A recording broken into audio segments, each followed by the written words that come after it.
फ़अऊज़ु बिल्लाहि मिनश्शैतानिर्रजीम बिस्मिल्लाहिर्रहमानिर्रहीम वमन युशाक़िक़िर्रसूल मिन बअदि मा तबय्यन लहुल हुदा वयत्तबि गैर सबीलिल मुअ्मिनीन नुवल्लिहि मा तवल्ला व नुस्लिहि जहन्नम वसाअत मसीरा। मैं अपनी मुख्तसर सी गुफ्तगू में बदअक़ीदगी और बदअमली दोनों की तरफ निशानदेही करना चाहूँगा ताकि हमारे मुआशरे में बदअक़ीदगी से भी निजात मिले और बदअमली से भी निजात मिले। मैंने जिस आयत करीमा की तिलावत की, अल्लाह रब्बुल इज़्ज़त इरशाद फरमाता है जो नबी के खिलाफ करे हिदायत आ जाने के बाद और आम मुसलमानों के रास्ते से हटकर कोई रास्ता चले, हम उसको उसकी राह पर छोड़ देंगे और उसको जहन्नम में दाखिल करेंगे। और जहन्नम पलटने की कितनी बुरी जगह है। ये आयत करीमा इस बात पर रोशन दलील है कि आम मुसलमानों के रास्ते पर चलना हक और अहले हक की पहचान है और आम मुसलमानों के रास्ते से हटकर कोई नया रास्ता इख्तियार करना ये गुमराही और बददीनी की दलील है। इसीलिए अल्लाह के नबी ने इरशाद फरमाया, इत्तबिउ अस्सवादल आज़म फ़इन्नहु मन शज़्ज़ शुज़्ज़ फ़िन्नार। सवादे आज़म की पैरवी करो, मुसलमानों के बड़े गिरोह की पैरवी करो। जो बड़े गिरोह से कटा वो सीधे जहन्नम में पहुंचा। अल्लाह के नबी इरशाद फरमाते हैं, यदुल्लाहि अलल जमाअह, अल्लाह की मदद जमाअत पर है। अल्लाह के नबी फरमाते हैं, इन्न शैतान ज़ेबुल इंसान का ज़ेबिल गनम याख़ुज़ु शाज़्ज़ता वल क़ासियता वन नाहिया फ़इय्याकुम वश्शिआब व अलैकुम बिल जमाअत वल आम्मा। शैतान इंसानों का भेड़िया है, जैसे बकरियों का भेड़िया उसी बकरी को निशाना बनाता है जो बकरी रेवड़ से कटकर अलग थलग चलती है। इसलिए तुम लोग तो फरकाबाजी से बचो और जमाते आम्मा की पैरवी करो। आप गौर करें, ये 3 हदीसें हैं और तीनों हदीसों में अलग अलग लफ्ज इस्तेमाल किया जा रहा है। कहीं सवादे आज़म कहा जा रहा है, कहीं सिर्फ जमात कहा जा रहा है, कहीं जमाते आम्मा कहा जा रहा है, लेकिन सबका माना और मिसदाक एक है। अहले सुन्नत के साथ रहो, अहले सुन्नत की पैरवी करो, अहले सुन्नत के अकीदे पर रहो। अहले सुन्नत का माना कहां से हमने निकाला? खुद नबी अकरम सल्लल्लाहु अलैहि वसल्लम इरशाद फरमाते हैं, सतफ्तरिक़ु उम्मती अला सलासिन व सबईन मिल्लतन कुल्लुहुम फिन्नार इल्ला मिल्लतन वाहिदा। क़ालू मन हिया या रसूल अल्लाह? क़ाल मा अना अलैहि व अस्हाबी। मेरी उम्मत 73 फिरकों में बट जाएगी, 72 फिरका जहन्नमी होगा, 1 फिरका जन्नती होगा। सहाबा ने पूछा, वो कौन फिरका होगा जो जन्नती होगा? अल्लाह के नबी ने इरशाद फरमाया, मा अना अलैहि व अस्हाबी, जो मेरे तरीके पर हो, मेरे सहाबा के तरीके पर हो, वो जन्नती है। जो मेरे तरीके से अलग हो, सहाबा के तरीके से अलग हो, वो जहन्नमी है। नबी के तरीके को सुन्नत कहते हैं और सहाबा को जमाअत कहते हैं, और दोनों को मिला दो तो अहले सुन्नत व जमाअत बनता है। इसका मतलब यह हुआ कि अहले सुन्नत व जमाअत ही हक पर हैं, उसके सिवा जितने हैं सब गलत और बातिल हैं। इसीलिए अल्लाह के नबी सय्यद आलम सल्लल्लाहु अलैहि वसल्लम ने साफ लफ्जों में इरशाद फरमाया कि मेरी सुन्नत पर चलो और सहाबा के तरीके पर चलो। मैं आपकी तवज्जो चाहता हूँ, नबी अकरम सल्लल्लाहु अलैहि वसल्लम ने दोनों बातें क्यों इरशाद फरमाई? मेरी सुन्नत पर चलो और सहाबा के तरीके पर चलो। क्या सहाबा का तरीका नबी के तरीके से अलग था? दोनों तरीका एक ही है। सहाबा नबी के तरीके ही पर चलते थे सहाबा नबी के तरीके से अलग नहीं थे। फिर नबी ने दोनों बातें क्यों इरशाद फरमाई, मेरी सुन्नत पर चले और सहाबा के तरीके पर चले। इसलिए कि नबी को मालूम था कि एक दौर आएगा और सहाबा को छोड़कर डायरेक्ट कुरान पर अमल करने की कोशिश होगी, हदीस पर अमल करने की कोशिश होगी, और सहाबा को छोड़ दिया जाए तो न कुरान पर अमल हो सकता है न हदीस रसूल पर अमल हो सकता है। इसीलिए अल्लाह के नबी ने फरमाया, अगर मेरी सुन्नत पर चलना चाहते हो तो सहाबा के तरीके पर चलो। इसलिए मुसलमानों गौर करो, आज के दौर में कौन सी जमात है जो सहाबा के अकीदे पर है, सहाबा के तरीके पर है। ये एक दावत फिक्र है। नबी अकरम सल्लल्लाहु अलैहि वसल्लम की हदीस का ये टुकड़ा आईना है, और इस आईने में बहुत से बातिल फिरकों का चेहरा आप पहचान सकते हैं। नबी अकरम सल्लल्लाहु अलैहि वसल्लम ने जन्नती फिरके की पहचान बताई, सहाबा के तरीके पर हो। सहाबा के तरीके पर कौन है? हम अहले सुन्नत हैं, क्योंकि सहाबा नबी के गैब पर ईमान रखते थे। हम भी नबी के गैब पर ईमान रखते हैं। सहाबा नबी की शफाअत पर ईमान रखते थे, हम भी नबी की शफाअत पर ईमान रखते हैं। सहाबा नबी के वसीले से दुआएं मांगते थे, हम भी नबी के वसीले से दुआएं मांगते हैं। सहाबा दूरों नजदीक से या रसूल अल्लाह कहकर पुकारते थे, हम भी दूरों नजदीक से या रसूल अल्लाह कहते हैं। सहाबा ज़ियारत क़ुबूर को जाते थे, हम भी ज़ियारत क़ुबूर को जाते हैं। सहाबा इसाले सवाब करते थे, हम भी इसाले सवाब करते हैं। जो सहाबा का अकीदा था वही हमारा अकीदा है, जो सहाबा का तरीका था वही हमारा तरीका है। इसीलिए इस दौर में जो फिरका सहाबा के तरीके पर है वो फिरका हम अहले सुन्नत व जमात हैं, जिनकी पहचान इस दौर में मसलके आला हजरत से हो रही है। इसलिए कि सहाबा ने जो अकीदा दुनिया के सामने पेश किया उसी अकीदे को हमने अपनाया। बात बिला दलील न रहे। सहाबा नबी के गैब पर ईमान रखते थे, नबी की शफाअत पर ईमान रखते थे, नबी के वसीले से दुआएं मांगते थे। एक एक हदीस सुनाकर मैं गुफ्तगू को आगे बढ़ाता हूँ। उठाइए बुखारी शरीफ जिल्द अव्वल किताबुस सलात बाबो मन रकअ दून सफ। इमाम बुखारी ने ये हेडिंग इसलिए लगाई है, ये बाब इसलिए बांधा है ताकि उस आदमी का हुक्म बयान किया जा सके जो सफ में पहुंचने से पहले पहले नियत बांधकर अकेले रुकू में चला जाए। उसकी वो रकात शुमार में आएगी कि नहीं आएगी, उसकी नमाज होगी कि नहीं होगी। इस हेडिंग के तहत इमाम बुखारी ने हदीस नकल फरमाई है। अबू बकरा की हदीस है, अन अबी बकरता अन्नहु इंतहा इला नबी सल्लल्लाहु अलैहि वसल्लम व हुवा राकिउन क़ब्ल अन यसला इला सफ। हजरत अबू बकरा से मरवी है, वो फरमाते हैं मैं मस्जिद नबवी शरीफ में नमाज पढ़ने के लिए गया, मस्जिद के दरवाजे ही पर पहुंचा, मैंने देखा नबी रुकू में जा चुके हैं, सहाबा रुकू में जा चुके हैं। मैंने मस्जिद के दरवाजे ही पर नियत बांध लिया, वहीं रुकू में चला गया और रुकू में चलते चलते सफ में मिल गया। अल्लाह के नबी मुसल्ला इमामत पर हैं, आपका चेहरा किबले की तरफ है। जब अल्लाह के नबी ने सलाम फेरा तो इरशाद फरमाया, आए अबू बकरा खड़े हो जाओ। अबू बकरा खड़े हो गए। अल्लाह के नबी ने पूछा, क्यों तुमने मस्जिद के दरवाजे पर नियत बांध कर रुकू कर लिया, रुकू में चलते चलते सफ में मिल गए, क्या तुमको सुन्नत तरीका नहीं मालूम कि सफ में पहुंचने के बाद नियत बांधना चाहिए? हजरत अबू बकरा ने यह नहीं कहा, या रसूल अल्लाह आपका चेहरा तो किबले की तरफ था, मैं पीठ के पीछे से आया और आपको पीठ पीछे का इल्म नहीं, तो कैसे आपने जान लिया कि अबू बकरा ने किस तरह नमाज शुरू की है? इसलिए कि वो सहाबी थे, वहाबी नहीं थे। उनका यह अकीदा था कि नबी जैसे आगे देखते हैं वैसे ही पीछे देखते हैं, वैसे ही दाएं देखते हैं, वैसे ही बाएं देखते हैं। पूरी कायनात नबी के निगाहों के सामने है, क्योंकि अल्लाह के नबी ने इरशाद फरमाया कि तुम समझते हो कि मेरा चेहरा किबले की तरफ होता है, मैं तुमको पीठ के पीछे नहीं देखता हूँ।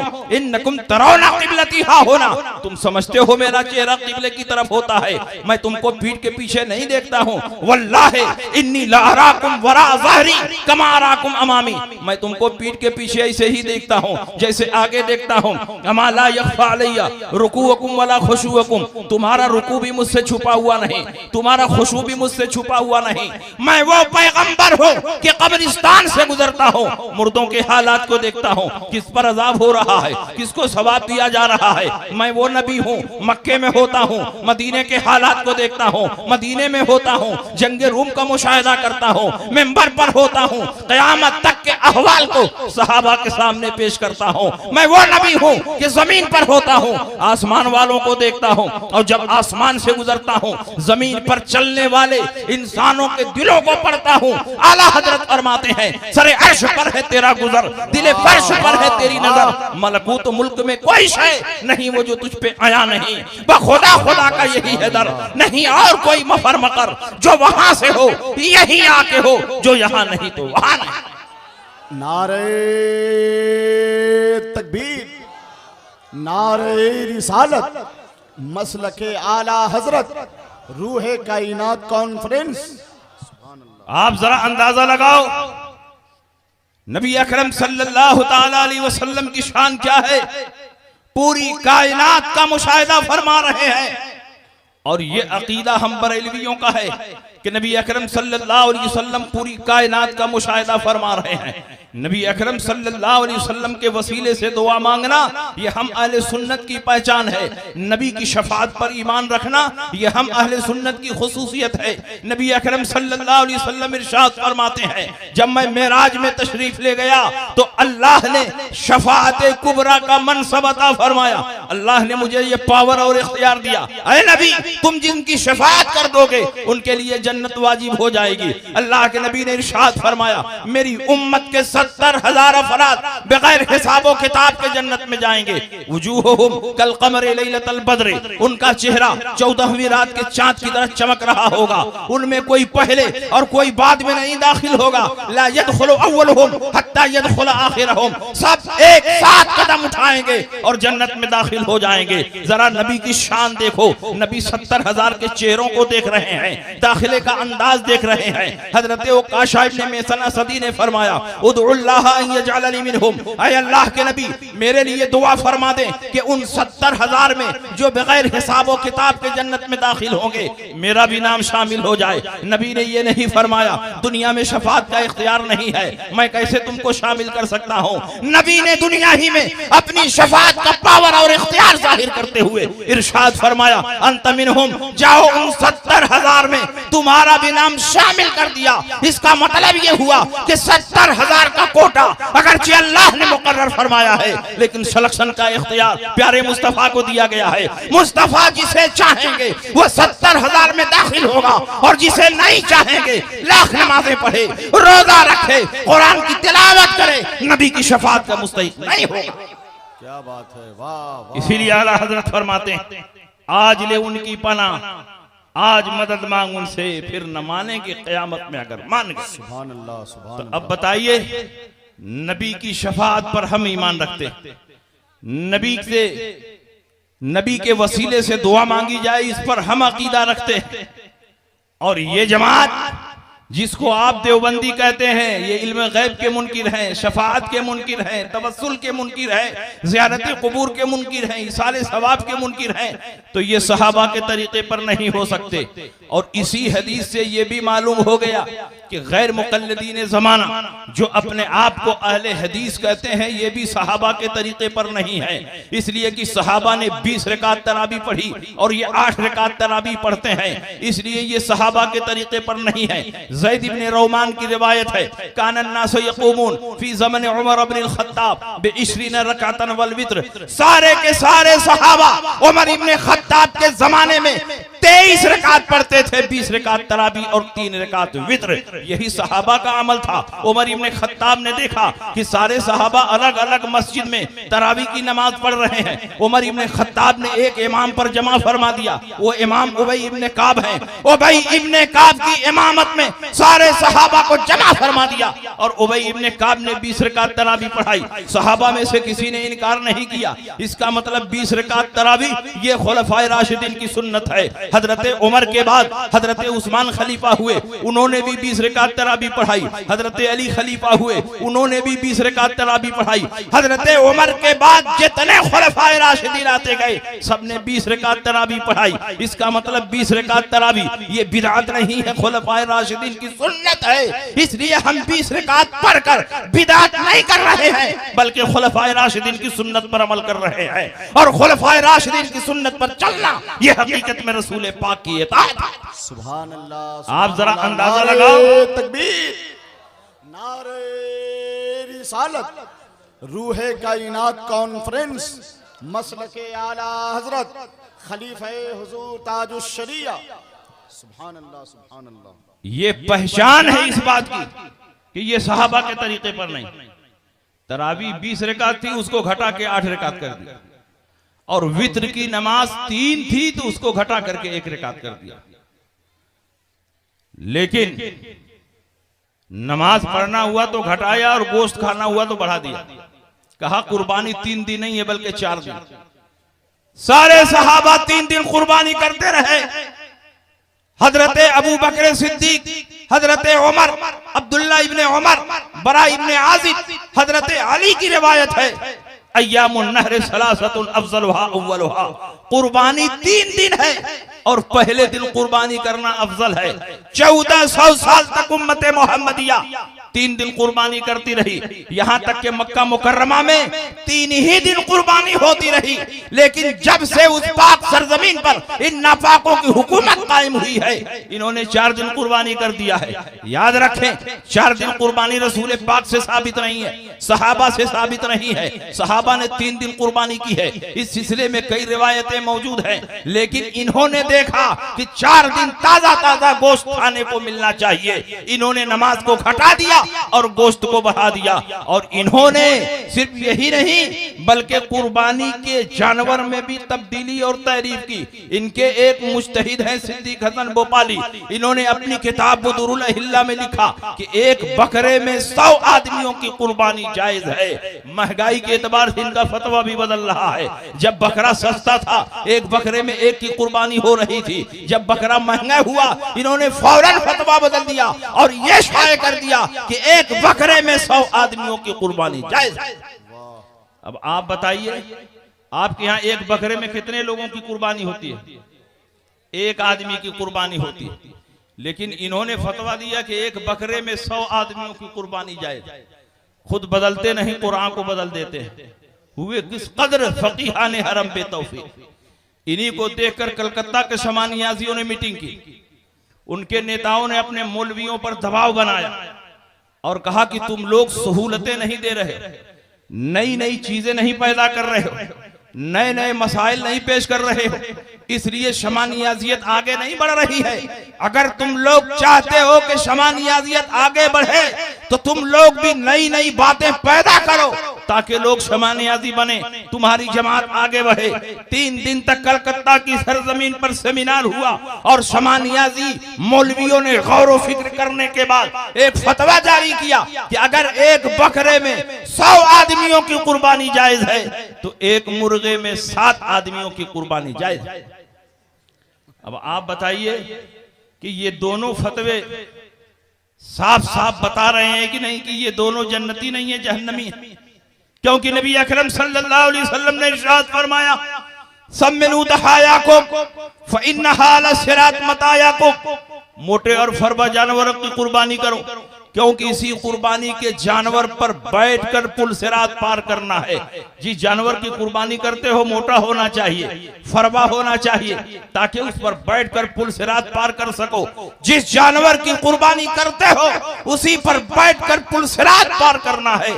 और उसी बुखारी में यह भी लिखा है कि इसी पुल सिरात के नीचे जहन्नम है। अब दोनों हदीसों को मिला करके देखो, जब एक बकरे पर 100 गैर मुकल्लिद सवार होंगे और एक मुर्गे पर 7 शमानियाजी सवार होंगे तो बकरा भी वहीं उलट जाएगा, मुर्गा भी वहीं उलट जाएगा। अब आप बताइए, पुल सिरात के नीचे जन्नत है कि जहन्नम है? इसलिए हमें इनका साथ नहीं देना है, हमें जन्नतियों का साथ देना है। जन्नती गौसे पाक हैं, जन्नती ख्वाजा अजमेरी है, जन्नती महबूबे इलाही हैं, जन्नती कुतुबुद्दीन बख्तियार काकी हैं, जन्नती ज़करिया मुल्तानी हैं, सैयद शरीफ जुरजानी हैं, जन्नती हजरत सिर्री सिख्ती हैं, जुनैद बगदादी हैं, बायजीद बुस्तामी हैं, मखदूम माहिमी हैं, मखदूम कशौजवी हैं, और दौरे अखीर के सबसे बड़े मुहद्दिस और सबसे बड़े मुहक्किक आला हजरत इमाम अहमद रजा हैं। इसलिए हमें इन बुजुर्गों के रास्ते पर चलना है। इन बुजुर्गों ने 20 रकात तरावी पढ़ी है, हम भी 20 रकात तरावी पढ़ेंगे। इन बुजुर्गों ने 3 दिन कुर्बानी की है, हम भी इनके रास्ते पर चलते हुए 3 दिन कुर्बानी करेंगे। क्या बात है, सुभान अल्लाह सुभान अल्लाह। कुछ तकरीर समझ में आ रही है वाह वाह वाह कि सर के ऊपर से तकरीर गुजर रही है। और आला हजरत इमाम अहमद रजा तो ऐसे मुहक्किक का नाम है कि 10वीं सदी हिजरी के बाद आला हजरत के टक्कर का कोई मुहक्किक दुनिया में पैदा ही नहीं हुआ। 10वीं सदी हिजरी के मुहक्किक अल्लामा जलालुद्दीन सुयूती हैं, जिन्होंने 1000 से ज्यादा किताबें तसनीफ की। अल्लामा जलालुद्दीन सुयूती के बाद पूरी दुनिया में पैदा होने वाले मुहक्किकीन और मुसन्निफीन का जायजा लो तो पता चलेगा कि सिर्फ बरेली के इमाम आला हजरत इमाम अहमद रजा हैं, जिन्होंने अलग अलग मौज़ूआत पर 1000 से ज्यादा किताबें कौम के हवाले की। सुभान अल्लाह, सुभान अल्लाह, वाह वाह वाह वाह, जिंदाबाद जिंदाबाद। और आला हजरत इमाम अहमद रजा रद्द वहाबिया में इतना अजीम मकाम रखते हैं कि उन्होंने तकरीबन 350 किताबें सिर्फ रद्द वहाबिया में तसनीफ की।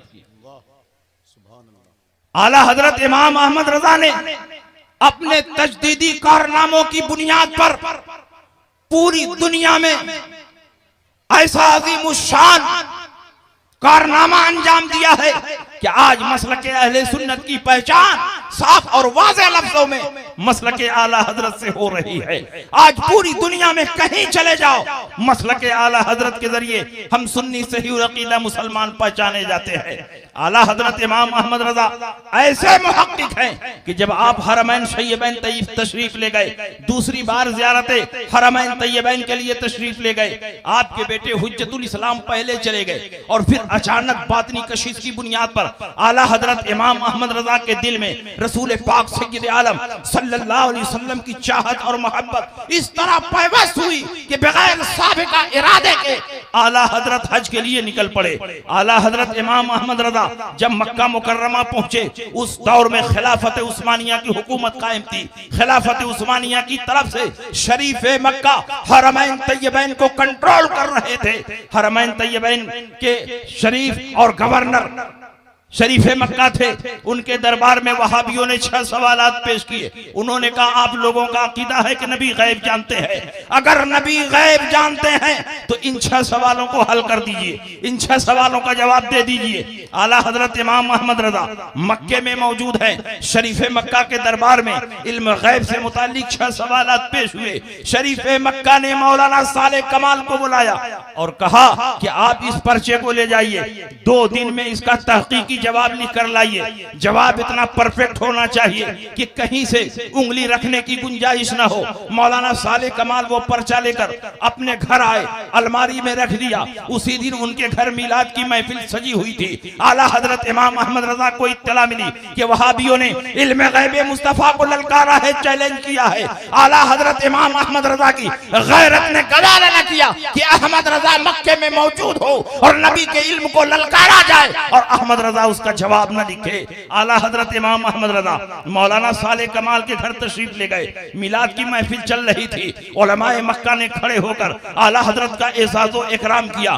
फिर आला हजरत की बारगाह में गुजारिश की, जब आप आ ही गए हैं तो कुछ देर तकरीर फरमा दें ताकि मिलादी इख्तिताम को पहुंच जाए। आला हजरत इमाम अहमद रजा खड़े हुए और तकरीबन 2 घंटा मुसलसल इल्म गैब मुस्तफा पर किताब और सुन्नत की रोशनी में आला हजरत तकरीर फरमाते रहे और बड़े बड़े उलमाए मक्का और मदीना आला हजरत की तकरीर को सुनकर महसूस होते रहे।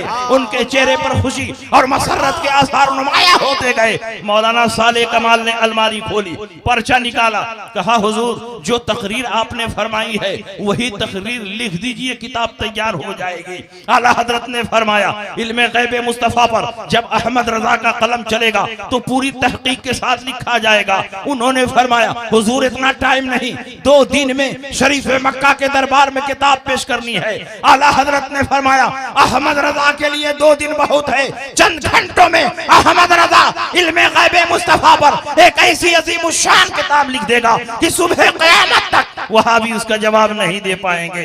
आला हजरत इमाम अहमद रजा वो पर्ची लेकर अपनी क़यामगाह पर आए। आला हजरत कोई मामूली आलिम नहीं थे, अपने दौर के मरजे उलमा थे, मरजे फतवा थे, मरजे तकवा थे। हर तरफ तरफ से उलमा उनकी तरफ रुजू करते थे। कोई मसाइल पूछ रहा है, इल्मे हदीस की सनद ले रहा है, इल्मे फिक़्ह की सनद ले रहा है, कोई दुआ तावीज़ के लिए हाजिर हो रहा है। कब आला हजरत को फुर्सत मिले कि आला हजरत किताब लिखें, उसी में बुखार आ गया, बुखार की शिद्दत में डूबे हुए हैं, लेकिन आला हजरत ने लिखना शुरू किया, थोड़ा थोड़ा वक्त निकाल कर लिखना शुरू किया और मजमूई तौर पर सिर्फ 8.5 घंटे में इल्मे गैबे मुस्तफा पर अद-दौलतुल मक्किया के नाम से आला हजरत ने एक ऐसी अजीम शान किताब लिखी कि जब ये किताब शरीफे मक्का के दरबार में पढ़ी जा रही थी, वहां वहाबी उलमा भी मौजूद थे, सुन्नी उलमा भी मौजूद थे। शरीफे मक्का के दरबार में किताब पढ़ी जा रही थी, अभी आधी किताब पढ़ी गई और वहाबियों के चेहरे पर हवाइयां उड़ने लगी। शरीफे मक्का ने फैसला सुनाते हुए कहा, अल्लाह युती व हाउलाई यमनऊन, अल्लाह अपने हबीब को गैब का इल्म अता फरमाता है और ये लोग उसका इनकार करते हैं। जरा आला हजरत का कमाल देखो, बगैर किसी किताब को देखे हुए, बगैर लाइब्रेरी में बैठे हुए, सिर्फ अपनी खुदादा ज़हानत पर भरोसा करके अरबी जबान में सिर्फ 8.5 घंटे में आला हजरत ने अद-दौलतुल मक्किया तसनीफ फरमा दी। आला हजरत से पूछा गया, हुजूर आपने किताबों की तरफ मुराजात किए बगैर इतनी अजीम शान किताब लिख दी, आप लाइब्रेरी में नहीं गए, आप किताबें खोल कर नहीं देख रहे हैं, लिखते चले जा रहे हैं। आला हजरत ये नहीं फरमाते हैं कि ये मेरी सलाहियत का कमाल है, ये मेरी ज़हानत का कमाल है, बल्कि आला हजरत अपने हर कमाल को गौसे पाक की तरफ मुहव्वल फरमाते थे। आला हजरत फरमाते हैं, ये सब मेरे गौसे पाक का करम है। जब किताब लिख रहा था ऐसा महसूस हो रहा था कि गौसे पाक की रूहानियत मेरी पुश्त पर सवार है। क्या दबे जिस पे हिमालय का हो पंजा तेरा, शेर को खतरे में लाता नहीं कुत्ता तेरा। जब किताब लिख रहा था ऐसा महसूस हो रहा था कि गौसे पाक रहनुमाई फरमा रहे हैं। अहमद रजा इस दलील को भी लिखो, अहमद रजा इस आयत को भी लिखो, अहमद रजा इस हदीस को भी लिखो। गौसे पाक फरमाते जा रहे हैं और अहमद रजा का कलम चलता जा रहा है। अद-दौलतुल मक्किया सिर्फ अहमद रजा की किताब नहीं है, ये गौसे पाक की जिंदा करामत है। और जिस तरह नबियों के मौजज़ात का मुकाबला नहीं हो सकता, उसी तरह वलियों की करामतों का भी मुकाबला नहीं हो सकता। इसीलिए कल भी ये किताब लाजवाब थी और आज भी ये किताब लाजवाब है और सुबह क़यामत तक लाजवाब है। बेशक बेशक, नारे तकबीर, नारे रिसालत। इतना मालूमाती खिताब हो रहा है, आपको नारे का जवाब तो बुलंद आवाज से देना चाहिए। नारे तकबीर, नारे रिसालत, मसलके आला हजरत, बस्ती बस्ती करिया करिया, फैजाने हुजूर शेरे नेपाल, खलीफे हुजूर ताजुश शरिया। और आला हजरत का इल्मी मकाम इतना बुलंद कि बड़े बड़े फुक़हा, बड़े बड़े मुहद्दिसीन जिस मसले को हल करने से आजिज हो जाते, आला हजरत इमाम अहमद रजा चंद मिनटों में वो मसला हल फरमा देते।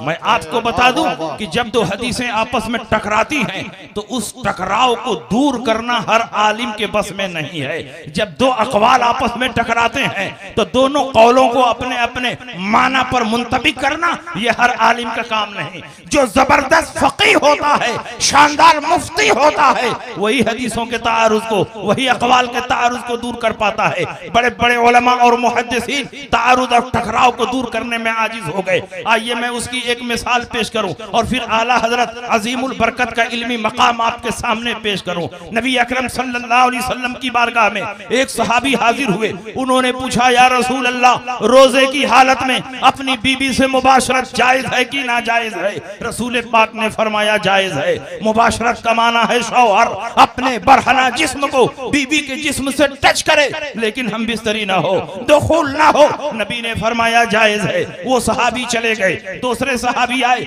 उन्होंने पूछा, या रसूल अल्लाह, रोजे की हालत में अपनी बीबी से मुबाशरत जायज है कि नाजायज? नबी ने फरमाया नाजायज है, बीबी के करीब भी ना जाना। मैं आपसे पूछना चाहता हूँ, सवाल एक है, सवाल की नौइयत एक है, लेकिन जवाब दो तरह का इरशाद हो रहा है। पहले सहाबी के सवाल के जवाब में नबी फरमाते हैं मुबाशरत जायज है। दूसरे सहाबी के सवाल के जवाब में नबी फरमाते हैं मुबाशरत नाजायज जायज है। इस दौर का बड़ा से बड़ा मुफ्ती होगा तो दोनों हदीसों के टकराव को दूर नहीं कर सकता और नहीं साफ लफ्जों में फतवा दे सकता है। अगर इस हदीस पर फतवा दे, उस हदीस की मुखालफत होगी, उस हदीस पर फतवा दे, इस हदीस की मुखालफत होगी। बड़े बड़े उलमा हैरान हैं। लेकिन जब यही मसला इमाम आजम अबू हनीफा की बारगाह में पेश किया गया, इमाम आजम कौन है? इमाम आजम हमारे इमाम हैं, जिनकी हम तकलीद करते हैं, जिनकी बुनियाद पर हम हनफी कहे जाते हैं। आला हजरत भी अपने आप को हनफी कहते थे, आला हजरत भी इमाम आजम के मुकल्लिद थे। जब इमाम आजम की बारगाह में सवाल हुआ, हुजूर आप क्या फतवा देते हैं? नबी की हदीस में टकराव है, नबी की हदीस में तारुज है। इमाम आजम फरमाते हैं कोई टकराव नहीं है, कोई तारुज नहीं है। नबी की खिदमत में पहले नंबर पर जो सहाबी हाजिर हुए वो बूढ़े सहाबी थे। बूढ़ों में कुव्वत शाहवानियां ज्यादा होती है, बूढ़ों में कुव्वत शाहवानियां कम होती है। वो अपने मिजाज को कंट्रोल कर सकते हैं, अपने जज्बात को काबू में रख सकते हैं। तो उनके लिए नबी ने फरमाया तुम्हारे लिए मुबाशरत जायज है। लेकिन दूसरे नबी की खिदमत में दूसरे नंबर पर जो सहाबी आए वो नौजवान सहाबी थे। नौजवानों में कुव्वत शाहवानियां ज्यादा होती है, वो अपने मिजाज को कंट्रोल नहीं कर सकते, अपने जज्बात को काबू में नहीं रख सकते। अगर उनको मुबाशरत की इजाजत दे दी जाएगी तो बात जिमा तक पहुंचेगी, रोजा भी फासिद हो जाएगा, कज़ा और कफारा भी लाजिम हो जाएगा। इसलिए नबी ने मुसीबतों से बचाने के लिए फरमाया तुम्हारे लिए मुबाशरत जायज नहीं है। तो हदीस में कोई टकराव नहीं है।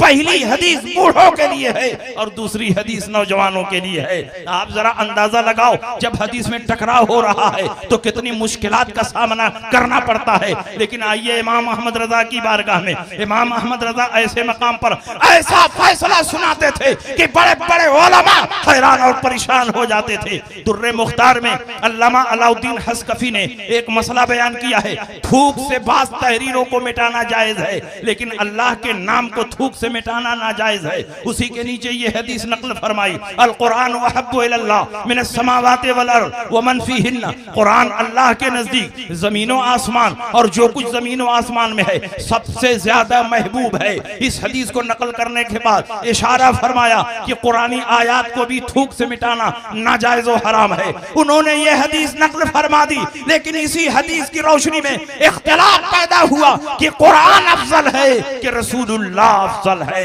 ये वो इख्तिलाफ है कि बड़े बड़े उलमा इसमें हैरान हैं, बड़े बड़े मुहद्दिसीन हैरान हैं, बड़े बड़े मुफ्तियाने किराम हैरान हैं। अल्लामा शामी रहमतुल्लाह अलैह ने अल्लामा अलाउद्दीन हस्कफी के मतन पर जब शरह लिखी तो आप फरमाते हैं ये मसला इख्तिलाफी है, लेकिन हदीस से यही जाहिर हो रहा है कि कुरान अफजल है, लेकिन मसला इख्तिलाफी है। इसलिए मैं एहतियातन खामोशी इख्तियार करूंगा।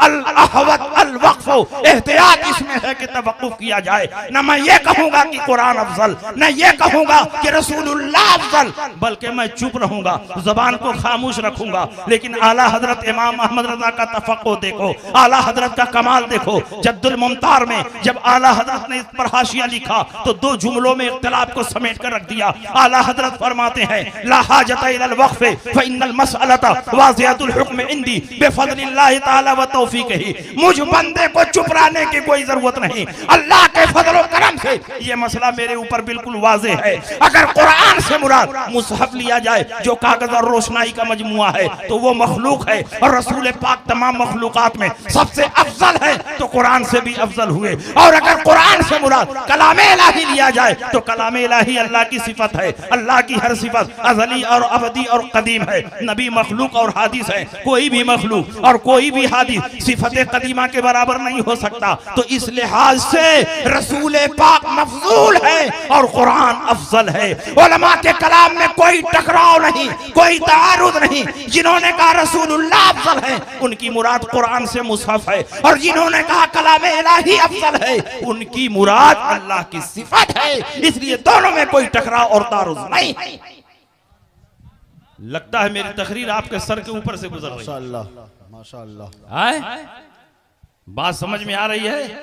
ये आला हजरत का इल्मी मकाम, और आला हजरत सिर्फ तफक्कुह में बुलंद नहीं थे, विलायत में भी बहुत बुलंद थे। आला हजरत अपने जमाने के 14वीं सदी हिजरी के मुजद्दिद थे। और जो मुजद्दिद होता है अपने जमाने के वलियों का सरदार होता है। आला हजरत इमाम अहमद रजा इतने बड़े वली थे कि रब की बारगाह में जो जुमला इरशाद फरमाते वो जुमला मकबूल हो जाता, जो दुआएं मांगते वो दुआ कबूल हो जाती। आला हजरत इमाम अहमद रजा की जबान से जो बात निकलती थी रब की बारगाह में कबूल हो जाती थी। हयाते आला हजरत का मुताला कीजिए। हयाते आला हजरत के मुसन्निफ कौन है आपको मालूम है?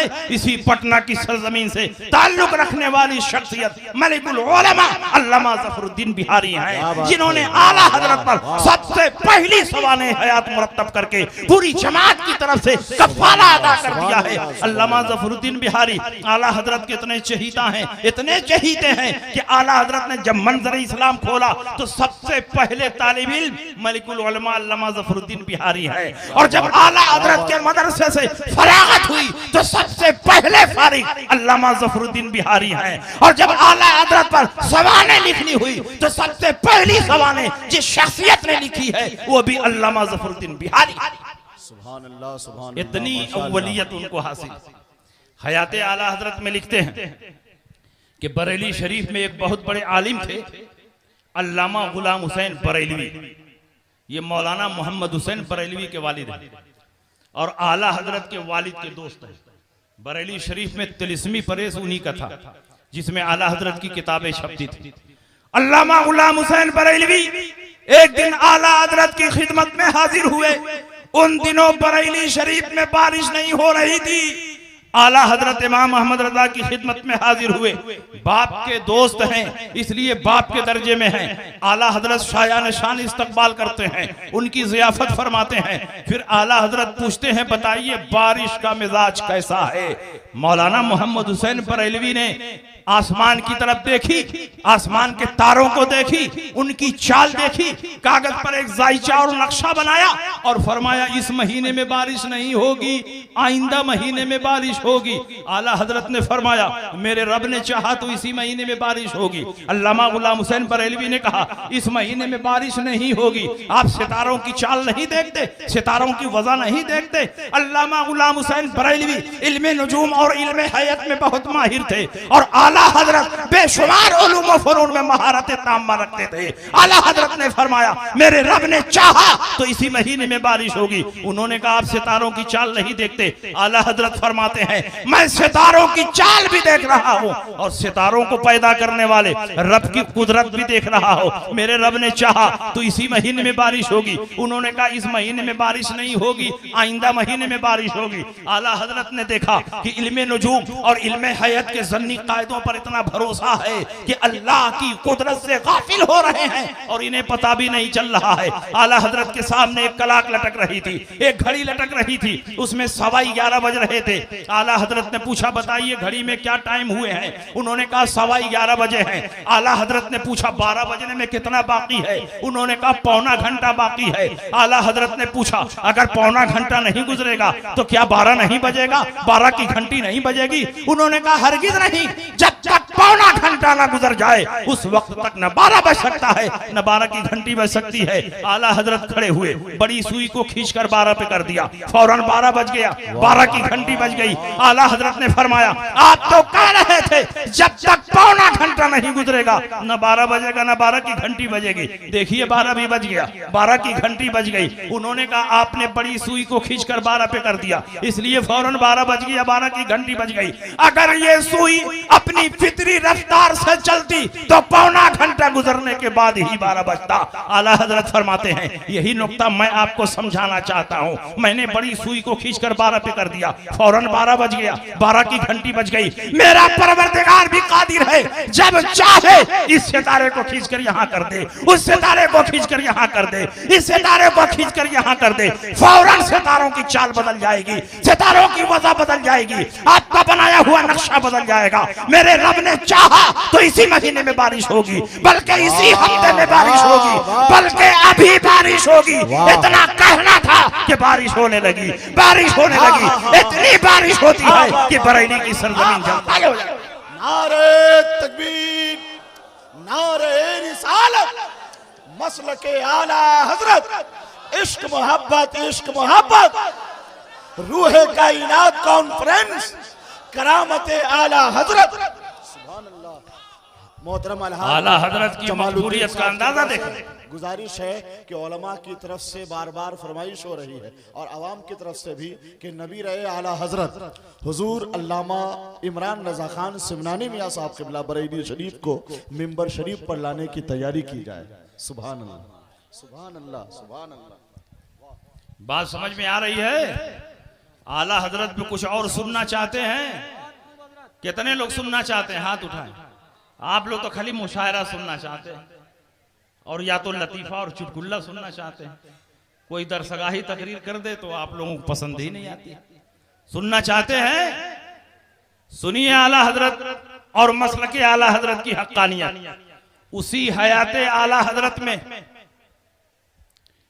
एक वाकया लिखा हुआ, चलिए वो वाकया मैं बाद में बयान करूंगा। एक किताब का नाम नोट कीजिए, किताब का नाम है इकराम इमाम अहमद रजा और इस किताब के मुसन्निफ हैं हजरत अल्लामा मुफ्ती बुरहानुल हक साहब जबलपुरी।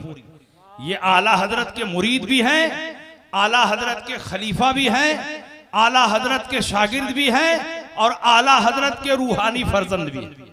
आला हजरत ने अपने कई खुतूत में उनको अपना रूहानी बेटा फरमाया। मुफ्ती बुरहानुल हक साहब जबलपुरी इकराम इमाम अहमद रजा में लिखते हैं और ये इकराम इमाम अहमद रजा आला हजरत के हज के वाकयात पर मुश्तमिल है। जो आला हजरत अद-दौलतुल मकिया लेकर आए तो मुफ्ती बुरहानुल हक साहब जबलपुरी आला हजरत का इस्तकबाल करने के लिए जबलपुर से बंबई पहुंचे। चंद दिन आला हजरत के साथ कयाम रहा।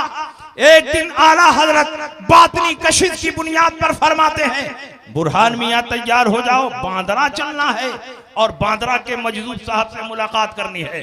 बंबई में एक साहिली शहर है जिसको बांद्रा कहते हैं, ये समंदर के किनारे वाक़ है। वहां एक अजीम खानकाह थी, उस खानकाह में एक मजदूर और बुजुर्ग थे और सारी दुनिया के लोग उनकी जियारत के लिए जाते थे। आला हजरत इमाम अहमद रजा भी अपने दौर के बहुत बड़े वली थे और सिर्फ वली नहीं थे बल्कि वलियों के सरदार थे, इसलिए कि आला हजरत अपने जमाने के मुजद्दिद थे और मुजद्दिद अल-फिसानी ने अपने मकतूबात के दफ्तर दोम में लिखा है, जो मुजद्दिद होता है वो सिर्फ वली नहीं होता, अपने जमाने के वलियों का सरदार होता।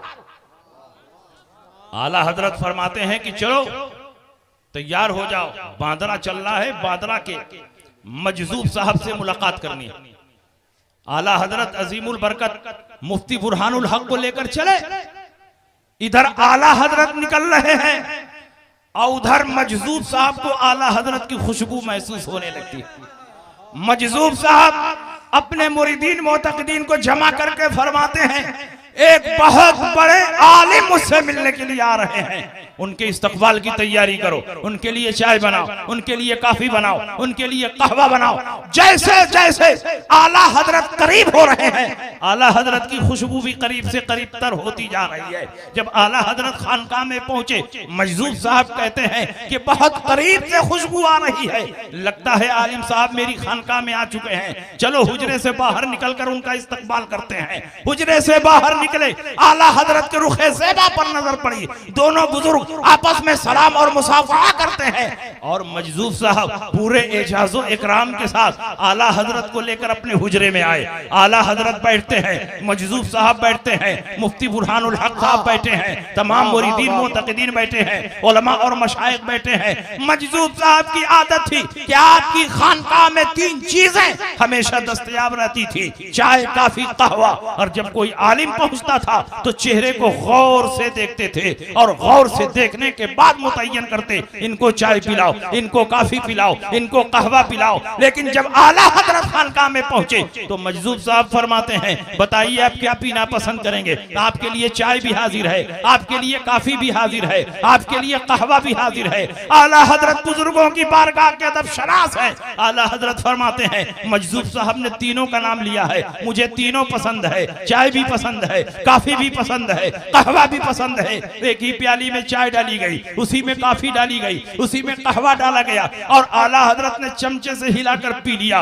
उसके बाद मजदूब साहब और आला हजरत में गुफ्तगू शुरू होती है। 3.5 घंटा मुसलसल गुफ्तगू होती है। मुफ्ती बुरहानुल हक का बयान है, बार बार कोशिश करता रहा कि जरा समझ जाऊं किस जबान में बात हो रही है, किस टॉपिक पे बात हो रही है, किस मौजू पे बात हो रही है, लेकिन एक लफ्ज मुझे समझ में नहीं आया। खुदा की कसम, न जाने किस जबान में गुफ्तगू हो रही है कि किसी को समझ में नहीं आ रही है। ये गुफ्तगू उर्दू में नहीं हो रही थी, उर्दू हम समझ रहे हैं, फारसी में नहीं हो रही थी, फारसी हम समझते हैं, हिंदी में नहीं हो रही थी, हिंदी हम समझते हैं, अरबी में नहीं हो रही थी, अरबी हम जानते हैं। अल्लाह बेहतर जाने कि ये दोनों वली किस जबान में बात कर रहे हैं, किस राज़ो नियाज़ की बात कर रहे हैं, किस टॉपिक पे बात कर रहे हैं, किस मौजू पे बात कर रहे हैं। जब गुफ्तगू कंप्लीट हुई, आला हजरत इजाजत लेकर जाने लगे। मजदूब साहब ने दरवाजे तक आला हजरत को रुखसत किया। आला हजरत जा रहे हैं, उनके पीछे पीछे मुफ्ती बुरहानुल हक भी चल रहे हैं और अचानक उनके दिल में ख्याल पैदा हुआ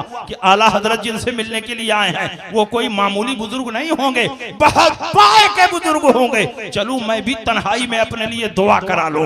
भाग करके हुजरे में दाखिल हुए। मजदूब साहब से कहते हैं, हुजूर मेरे लिए दुआ फरमा दे, मेरे लिए भी नसीहत फरमा दे। मजदूब साहब ने कहा, तुम मुझसे नसीहत लेना चाहते हो? कहा हाँ हुजूर, आप ही से नसीहत लेना चाहता हूँ। कहा अगर तुम मुझसे नसीहत लेना चाहते हो तो मेरी पहली और आखिरी नसीहत यह है कि अभी तुम जिनके पीछे पीछे चल रहे थे उन्हीं के कदम ब कदम चलते रहो, जन्नत तक पहुंच जाओगे। इनका रास्ता जन्नत में ले जाने वाला रास्ता है। मसलक आला हजरत कोई नया मसलक नहीं, जन्नत में ले जाने वाले रास्ते का नाम मसलक आला हजरत। नारे तकबीर, नारे रिसालत, रूहे कायनात कॉन्फ्रेंस, फैजाने हुजूर शेरे नेपाल, नारे तकबीर। और याद रखिए, आला हजरत और मसलक आला हजरत की मुखालफत करने से ना आला हजरत का कुछ बिगड़ेगा, ना मसलक आला हजरत का बिगड़ेगा। पूरी दुनिया में आला हजरत का सलाम और कलाम पढ़ा जा रहा है, पूरी दुनिया में मसलक आला हजरत का परचम लहरा रहा है। आप हिंदुस्तान में रहते हैं, लेकिन अल्लाह के फजल से यूरोप के कई मुल्कों का मैंने दौरा किया, अफ्रीका के कई ममालिक का मैंने दौरा किया, मैंने मिस्र का दौरा किया, तुर्की का दौरा किया, लेकिन हर जगह हमने देखा कि आला हजरत के दीवाने मौजूद हैं। लोग उर्दू नहीं समझ रहे हैं, डच में आला हजरत का कलाम लिख कर ला रहे हैं, इंग्लिश में आला हजरत का कलाम लिख कर ला रहे हैं, अफ्रीकांस में आला हजरत का कलाम लिख कर ला रहे हैं और पूरी दीवानगी के साथ आला हजरत का कलाम पढ़ रहे हैं। समझ नहीं रहे हैं, लेकिन आला हजरत से ऐसी सच्ची अकीदत और मोहब्बत है कि अगर महफिल में कलाम पढ़ा जा रहा है तो आला हजरत का पढ़ा जा रहा है, सलाम पढ़ा जा रहा है तो आला हजरत का पढ़ा जा रहा है। इसलिए मसलक आला हजरत की मुखालफत करने से मसलक का कुछ नहीं बिगड़ेगा, इसलिए कि मसलक आला हजरत की हक्कानियत और सदाकत का ऐलान बड़े बड़े वलियों ने किया है। आला हजरत इमाम अहमद रजा फाजिल बरेलवी रजी अल्लाह तआला अन्हु अभी पैदा नहीं हुए थे कि एक बहुत बड़े बुजुर्ग ने गुजरात की सरजमीन पर आला हजरत की हक्कानियत का ऐलान किया और मसलक आला हजरत की सदाकत का प्रचार किया। बताइए, सुनना चाहते हैं वाह वाह, किस बुजुर्ग ने आला हजरत की बशारत दी थी? और ये बात कोई अक्ल के खिलाफ नहीं है। इमाम आजम अभी पैदा नहीं हुए थे कि रसूल पाक ने उनके पैदा होने की बशारत दी। इमाम मालिक पैदा नहीं हुए थे, रसूल पाक ने उनके पैदा होने की बशारत दी। गौसे पाक पैदा नहीं हुए थे, दर्जनों वलियों ने अपने अपने जमाने में सरकार गौसे पाक के पैदा होने की बशारत दी। तो आला हजरत भी अभी पैदा नहीं हुए हैं और आला हजरत के पैदा होने से 170 साल पहले गुजरात की सरजमीन पर एक बहुत बड़े वली, मुर्शिद कामिल, वली बरहक, गौसे ज़माने आला हजरत के पैदा होने की बशारत। गुजरात में एक जगह है राजकोट, राजकोट से 120 किलोमीटर की दूरी पर है कलारिया शरीफ। कलारिया शरीफ में एक बहुत बड़े बुजुर्ग रहते थे, बहुत बड़े बुजुर्ग, और उनकी अजीम खानकाह, उस खानकाह में दिन में बैठकर वो हदीस का दर्स देते थे और रात को जब मुसल्ले पर खड़े होते तो पूरी पूरी रात अल्लाह की इबादत और रियादत में सर्फ फरमा देते। पीर सैयद मोहम्मद सालेह शिराजी कादरी। क्या नाम है? पीर सैयद मोहम्मद सालेह शिराजी कादरी। अगर गुजरात जाना हो तो कभी कलारिया शरीफ जाइए और वहां हाजिरी दीजिए। खानकाह में बैठकर हदीस का दर्स देते। एक दिन अपनी खानकाह में बैठकर बुखारी शरीफ का दर्स दे रहे। बुखारी शरीफ पढ़ाते पढ़ाते अचानक एक हदीस पर उनकी नजर ठहर गई और फरमाया, इस हदीस से साबित होता है कि नबी अकरम सल्लल्लाहु अलैहि वसल्लम गैब जानते हैं। और फिर इल्म गैब के मौजू पर पीर सैयद मोहम्मद सालेह शिराजी कादरी ने हदीसें पेश करना शुरू किया। हदीसें पढ़ते चले जा रहे हैं और अचानक उनकी आंख लग गई। पीर सैयद मोहम्मद सालेह इल्म गैब पर हदीसें पढ़ रहे थे और अचानक उनकी आंख लग गई। और जब आंख लगी तो ला हौल वला कुव्वत कहते हुए आंख खोलते, चेहरे पर हुज़्न व मलाल के आसार नुमाया। और कुछ देर के बाद फिर कहते सुभान अल्लाह, माशाअल्लाह, अल्हम्दुलिल्लाह। तलबा ने कहा, हुजूर हमने कुछ समझा नहीं, आप तो इल्म गैब पर हदीसें पेश कर रहे थे और अचानक आपकी आंख लग गई, चेहरे का रंग मुतगय्यर हो गया, आपके चेहरे पर हुज़्न मलाल के आसार नुमाया हो गए। और कुछ देर के बाद चेहरे पर खुशी और मसरत के आसार नुमाया हो गए, चेहरा गुलाब के फूल की तरह खिल गया और आप फरमा रहे सुभान अल्लाह, माशाअल्लाह, अल्हम्दुलिल्लाह। तो पीर सैयद मोहम्मद सालेह शिराजी कहते हैं कि जब इल्म गैब के मौजू पर हदीसें पेश कर रहा था, अचानक मुझ पर जज्ब की कैफियत तारी हुई और रब की बारगाह से मेरे कल्ब पर इल्हाम आया और मुझे खबर दी गई कि अभी तो हिंदुस्तान की सरजमीन पर वो फिरका पैदा नहीं हुआ है जो नबी के गैब का मुनकिर हो, लेकिन कुछ सालों के बाद एक फिरका हिंदुस्तान की सरजमीन पर पैदा होगा जो नबी के गैब का मुनकिर होगा। जब ये खबर दी गई मुझे बहुत तकलीफ पहुंची, बहुत सदमा पहुंचा, चेहरे पर हुज़्न मलाल के आसार नुमाया हो गए, लाहौल पढ़ने लगा। लेकिन कुछ ही देर के बाद दोबारा इल्हाम आया और मेरे कल्ब पर इल्हाम आया और मुझे खबर दी गई कि जब ये फिरका पैदा होगा तो परवरदिगार आलम अपने हबीब की उम्मत को यूं ही नहीं छोड़ देगा, बल्कि उनकी रहनुमाई के लिए और बातिल की सरकोबी के लिए एक बहुत बड़े आलिम रब्बानी को पैदा फरमाएगा। जब ये खबर दी गई चेहरे पर खुशी और मसरत के आसार नुमाया हो गए और मैंने खुशी में सुभान अल्लाह, माशाअल्लाह, अल्हम्दुलिल्लाह कहने लगा। और आपने उसी मजलिस में फरमाया, अगर मैं चाहूं तो इसी मजलिस में उनका नाम भी बता सकता। तलबा ने कहा, हुजूर देर किस बात की है, बता दीजिए। 170 साल पहले की बात है, अगर मैं चाहूं तो उनका नाम भी बता सकता।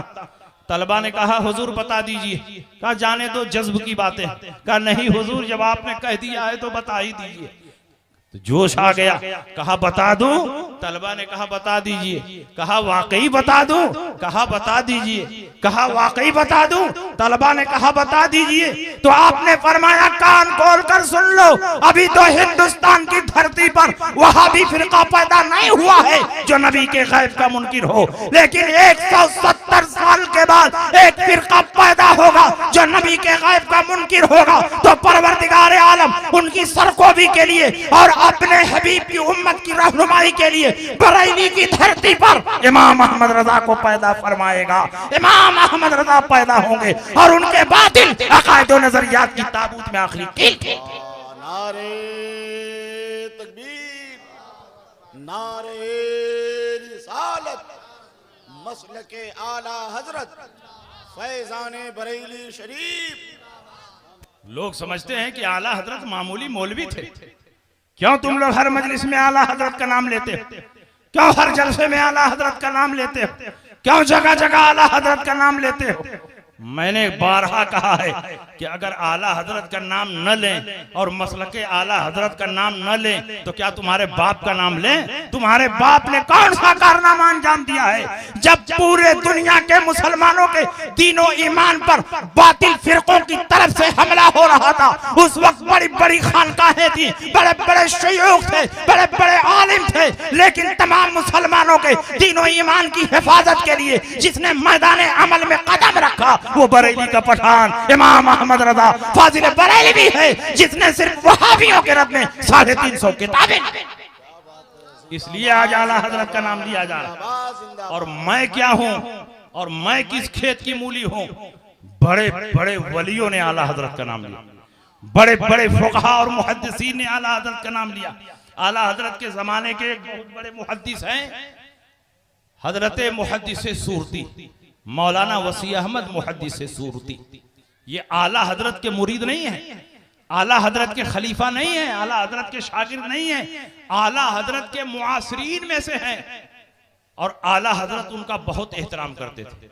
जब खत लिखते थे तो मुहद्दिस साहब कहते थे। और आला हजरत की जबान किसी के बारे में एक लफ्ज भी ज्यादा कह दे ये नामुमकिन, जो जैसा होता वैसे ही आला हजरत फरमाते।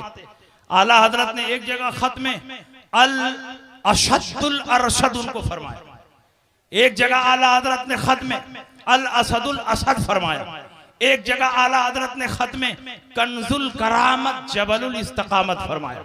बताइए आला हजरत जिनको कंजुल करामत जबलुल इस्तकामत फरमा रहे हैं, आला हजरत जिनको अल असदुल असद फरमा रहे हो, आला हजरत जिनको अल अशद्दुल अरशद फरमा रहे हो, उसकी शान का क्या आलम होगा। लेकिन अल्लामा वसी अहमद मुहद्दिस सूरती आला हजरत के बारे में क्या नजरिया रखते हैं, जरा आप उनको भी देखिए। शेखुल इस्लाम अल्लामा मदनी मियां के वालिद हैं मुहद्दिस आजम कछौछवी, ये मौलाना वसी अहमद मुहद्दिस सूरती के शागिर्द हैं। ये फरमाते हैं कि हम लोग दरसगाह में जाते थे तो देखते थे कि हर दम आला हजरत कर रहे हैं। जिस महफिल में होते आला हजरत करते, जिस जलसे में होते आला हजरत करते। एक मौके पर पूछा, हुजूर आप तो मौलाना फजलुर रहमान गंज मुरादाबादी के मुरीद हैं और हर मुरीद सबसे ज्यादा अपने पीर की तारीफ और तौसीफ करता है, लेकिन आपको देखता हूं कि अपने पीरो मुर्शिद से कहीं ज्यादा आला हजरत इमाम अहमद रजा की तारीफ और तौसीफ करते हैं। दरसगाह में आला हजरत, जलसगाह में आला हजरत, निजी मजलिसों में आला हजरत। आखिर उसकी वजह क्या है? मौलाना वसी अहमद मुहद्दिस सूरती फरमाते हैं, मौलाना सुनिए, सबसे बड़ी दौलत वो बैअत नहीं है जो मौलाना फजलुर रहमान के जरिए मुझको मिली है। सबसे अजीम दौलत वो इल्म नहीं है जो मौलाना अली अहमद मुहस्सी बुखारी के जरिए मुझको मिली है। सबसे अजीम दौलत इश्क मुस्तफा की दौलत है, और इश्क मुस्तफा की दौलत कहीं और से नहीं, इमाम अहमद रजा की बारगाह से मिली है। इसलिए मैं जहां होता हूं, जिस महफिल में होता हूं, आला हजरत का नाम लेता हूं, आला हजरत का खुतबा पढ़ा। और आला हजरत ने दीन की ऐसी खिदमत की, सुभान अल्लाह। बात आ गई है तो सुन लीजिए। आला हजरत ने दीन मतीन की ऐसी खिदमत की कि गौसे पाक ने आला हजरत को आला हजरत के जमाने में अपना नायब मुतलक करार दिया।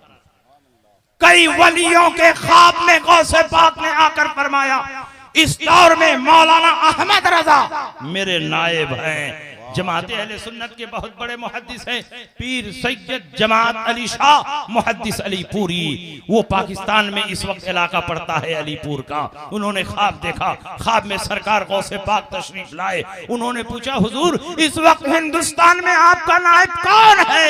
तो सरकार गौसे पाक ने फरमाया, इस वक्त हिंदुस्तान में मेरा नायब मौलाना अहमद रजा खां बरेलवी है। और उसके बाद जब आला हजरत की रूहानियत में और इजाफा हुआ तो एक और पीर हैं पीर सैयद मोहम्मद शरफपुरी रहमतुल्लाह अलैह। उन्होंने ख्वाब देखा, सरकार गौसे पाक ख्वाब में तशरीफ लाए। शरफपुरी ने पूछा, हुजूर इस वक्त पूरी दुनिया में आपका नायब कौन है? तो सरकार गौसे पाक ने फरमाया, इस वक्त पूरी दुनिया में मेरा नायब मौलाना अहमद रजा खां बरेलवी। उनके दिल में आला हजरत की ऐसी अजमत पैदा हुई, ऐसी मोहब्बत पैदा हुई कि शरफपुर से चलकर बरेली आए आला हजरत से मुलाकात करने के लिए। आला हजरत की बैठक में गए, आला हजरत को सलाम किया, आला हजरत को मुसाफा किया, आला हजरत के हाथ को बोसा दिया। तो जब अल्लामा शरफपुरी ने आला हजरत के हाथ को बोसा दिया तो आला हजरत ने अल्लामा शरफपुरी के हाथ को बोसा दिया। अल्लामा शरफपुरी ने कहा, हुजूर आपने मेरा हाथ क्यों चूम लिया? मैंने अपना नाम नहीं बताया, अपना तारुफ नहीं करवाया, आप मुझको जानते नहीं। आला हजरत फरमाते हैं जो ख्वाब में सरकार गौसे पाक को देखकर आ रहा हो वो इस लायक है कि सिर्फ उसका हाथ नहीं उसका पांव भी चूमा जाए, इसलिए मैंने तुम्हारे हाथ को बोसा दिया है। 4-5 दिन तक आला हजरत के मेहमान रहे, आला हजरत की ज़ियाफत से और आला हजरत के अखलाक से मुतासिर हुए। जब पलट कर गए तो अपने गांव में जलसे में उन्होंने बयान दिया, ऐ लोगों मैं बरेली से आ रहा हूँ, आला हजरत इमाम अहमद रजा की बारगाह से आ रहा हूँ। खुदा की कसम मैंने देखा आला हजरत की बारगाह में एक पर्दा पड़ा हुआ है और पर्दे के पीछे रसूल पाक सैयद आलम सल्लल्लाहु अलैहि वसल्लम तशरीफ फरमा है, और जो रसूल पाक फरमा रहे हैं वही मौलाना अहमद रजा लिख रहे हैं, वही मौलाना अहमद रजा बोल रहे हैं। जबान अहमद रजा की है लेकिन बातें रसूलुल्लाह। आप जरा अंदाजा लगाओ इमाम अहमद रजा का क्या मकाम और मनसब है।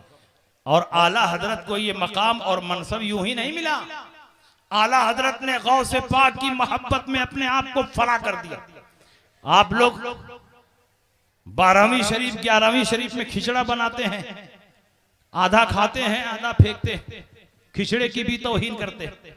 लेकिन आला हजरत गौसे पाक से इतनी सच्ची अकीदत और मोहब्बत रखते कि गौसे पाक के नाम जो फातिहा दे दिया जाए उसका एक जर्रा अगर जमीन पर गिर जाए तो आला हजरत झुक कर उसको अपनी जबान से उठाते थे। ये मैं नहीं कहता, हयाते आला हजरत उठाकर देखो। मुहद्दिस आजम कशौचवी फरमाते हैं कि जब मैं मदरसे से फारिग हो गया तो मेरे घर वालों ने मुफ्ती की ट्रेनिंग और मुनाजिर की ट्रेनिंग लेने के लिए आला हजरत इमाम अहमद रजा की बारगाह में मुझको पहुंचाया, क्योंकि उस दौर में आला हजरत से बड़ा न कोई मुफ्ती था न कोई मुनाजिर था। और मुफ्ती सिर्फ किताबें पढ़कर कोई नहीं बन सकता है जब तक किसी माहिर मुफ्ती की निगरानी में कई साल फतवा नवेसी की ट्रेनिंग न ले ले। इसलिए घर वालों ने फैसला किया कि आला हजरत इमाम अहमद रजा की बारगाह में इनको पेश किया जाए और आला हजरत के यहाँ रहकर फतवा नवेसी सीखे। आला हजरत के यहाँ पहुंचे, एक दिन मेहमान रहे, दूसरे दिन आला हजरत ने बुलाया और फरमाया बैठिए। चारपाई पर एक तरफ आला हजरत बैठे, दूसरी तरफ मुहद्दिस आजम बैठे हैं और आला हजरत ने अपनी जेबे खास से 11 रुपया निकाला, खादिम से कहा जाओ और तबर्रुक खरीद कर लाओ। खादिम गया, तबर्रुक खरीद कर लाया।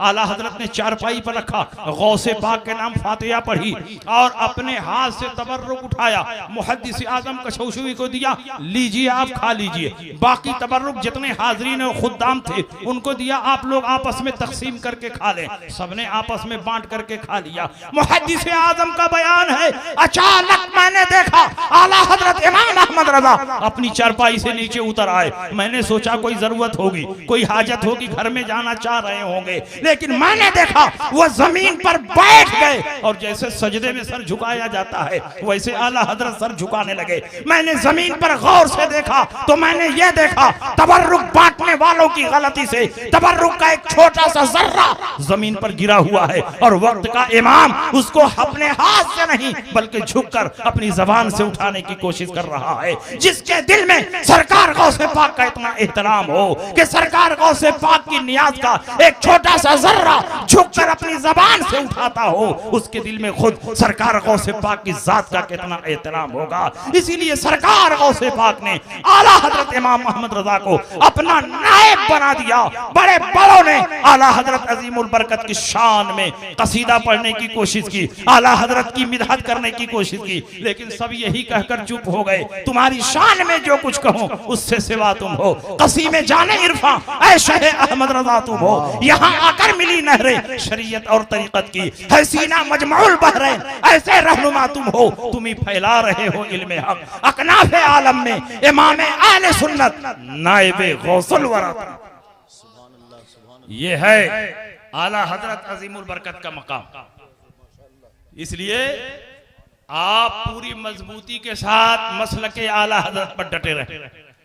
और मसलके आला हजरत न 5वां मसलक है न नया मसलक है, बल्कि मसलके आले सुन्नत की पहचान का नाम मसलके आला हजरत। इसी मसलक पर मजबूती से कायम रहो और जरूरी है कि नमाज रोजा की पाबंदी करो।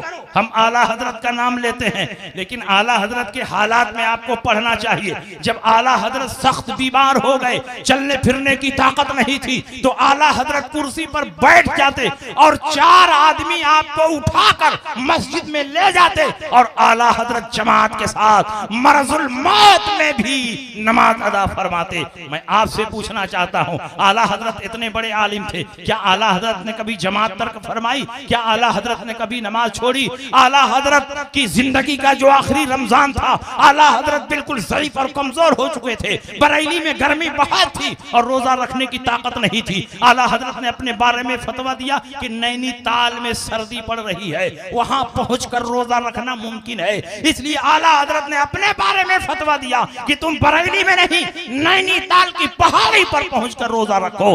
आला हजरत ने बीमारी के जमाने में भी न नमाज तक फरमाई न रोजा तक फरमाया। इसलिए आज आप अहदो पैमान करो कि हम मसलके आला हजरत पर मजबूती से कायम रहेंगे, और मसलके आला हजरत में नमाज भी है और मसलके आला हजरत में रोजा है। मसलके आला हजरत में सिर्फ न्याज नहीं है, नमाज भी है। मसलके आला हजरत में सिर्फ रोजा नहीं है, रोजा भी है। इसलिए हम तमाम फराइज व वाजिबात की पाबंदी करेंगे। और ये भी अहदो पैमान लेकर उठो, और इस जलसे का ये खास पैगाम है कि आप अपने घर जाओ, अपने माँ बाप की खिदमत करो, अपने माँ बाप को राजी करो, अपने माँ बाप के हुक्म की पैरवी करो। इसलिए कि याद रखो, अगर माँ बाप तुमसे नाराज हो गए तो दुनिया में चाहे जितनी इबादत करते रहोगे, परवरदिगार आलम माँ बाप की नाराजगी की वजह से तुम्हें माफ नहीं फरमाएगा। इसलिए माँ बाप को गनीमत जानो, माँ के कदमों के नीचे जन्नत है। नबी ने फरमाया इन्नल जन्नत तहता अक़दामिल उम्महात, जन्नत माओ के कदमों के नीचे है। नबी अकरम की बारगाह में एक सहाबी हाजिर हुए, उन्होंने पूछा या रसूल अल्लाह मन अहक्कुन नास बिहुस्न सहाबती,